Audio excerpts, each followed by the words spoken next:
Okay, so in today's video, I'm going to take you through the process on how to select this image right here, and we're going to insert it into a digital prop and a digital background.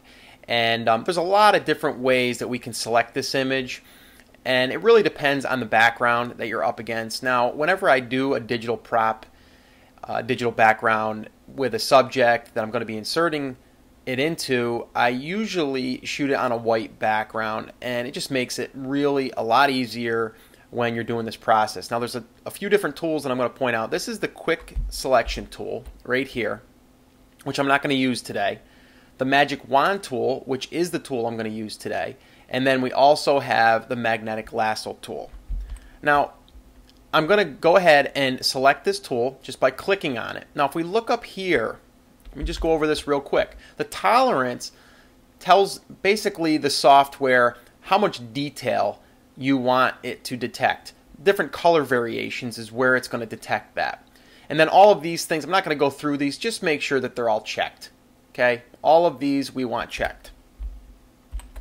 So the first thing we're going to do is just go anywhere in the white background or other than the actual subject, and we're going to go ahead and click in there.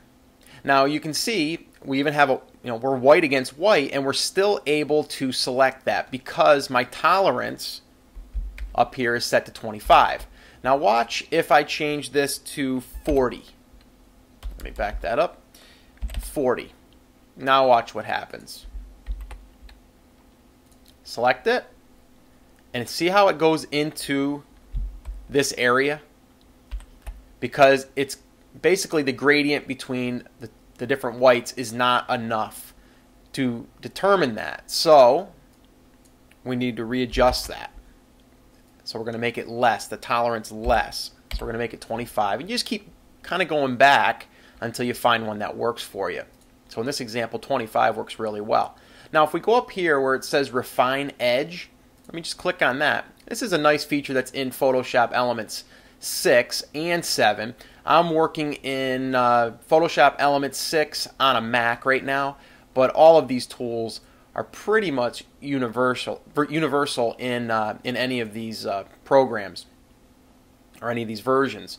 So I've got it set to Smooth, which basically just smooths out any jagged edges, the Feather, which gives it a soft edge, and then Contract and Expand. Now this is pretty cool because this here it's set to plus 32, but if I adjust that either minus or plus, it will either bring the selection in on the image or away from the image. So if I expand it, obviously it's going to expand it. We all know what that means. And if I contract it, we're going to contract it. So I'm going to leave it right at 32, and I'm going to hit OK. Now it's going to refine the edge, which might take a few seconds depending on your computer speed and how fast it'll process that image. And now you can see we have this selection going all the way around this image. Now let me just go ahead and go up to Layer, New, via Copy. Now let's go over to the Layers panel. I did this on purpose because I wanted to show you something. Let me turn off this layer right here. I'm going to turn off this bottom layer, the background. We selected the white background, but we didn't select the image. So we need to invert that, and I'm going to show you how we do that. So let's just back that up. Let's redo this. Let's go to Select, and then let's go to Inverse. Now we go Layer, New, via Copy. Now look what we've got. Now we've got the image over here on its own layer. I'm going to turn off the background, and there we go. Okay, now you can see right here we left a little bit in this part. We can just go ahead and do the same thing, click inside there, and now we've just selected that.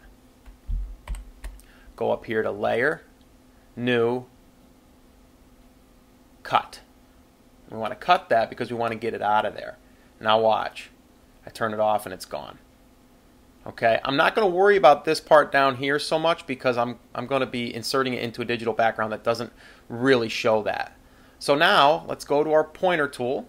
Always revert back to your move tool or your pointer tool. That way you can move things around. And I'm going to go and get my digital background and digital prop. Now this is one that we have created for our product line, which is newphotobiz.com. And what I'm going to do now is I'm going to take this image. Let me move it out of the way for a minute. I'm going to go over here to my layer, and I'm going to drag it into this image. Now, as you can see, it's a little big. And let me just turn this off for a minute, and I'll talk about this in a minute. I just want to do this to show you exactly how this works. So let's resize the image. Now, in Elements, you don't have to hit the Shift key as you're resizing it. You can just go ahead and start dragging it, and the constraints will stay the same. And you can size it to however you'd like it to look. I'm going to go with that for right now. Hit this little check mark, this little green check mark that says that you confirm that you want to change the size. And now, this is what's really cool about the backgrounds and props that we create. We create this little thing over here called a cover-up layer, right over here. And now watch when I turn this on. It goes right in front of the subject. So now I can take this subject and move the subject wherever I want. Now see how it just popped out the side there? Because the cover-up layer is just on the front. And I can move this around. I can move her down in. I can move it over here. Do all different things because of this cover-up layer. And that's what makes it so nice. Now if this cover-up layer was below the subject over here, if I just pull that down, you can see the cover-up layer is in the back of the subject. So we're almost sandwiching the subject in between the cover-up layer and the prop itself. Drag that up again, and there we go. Let me get rid of this image now. And that looks pretty darn good. So that's a quick tutorial on how you can select an image, use a digital prop and background to make some really nice portraits that you don't need a studio to be able to create. You just need a digital prop and a digital background.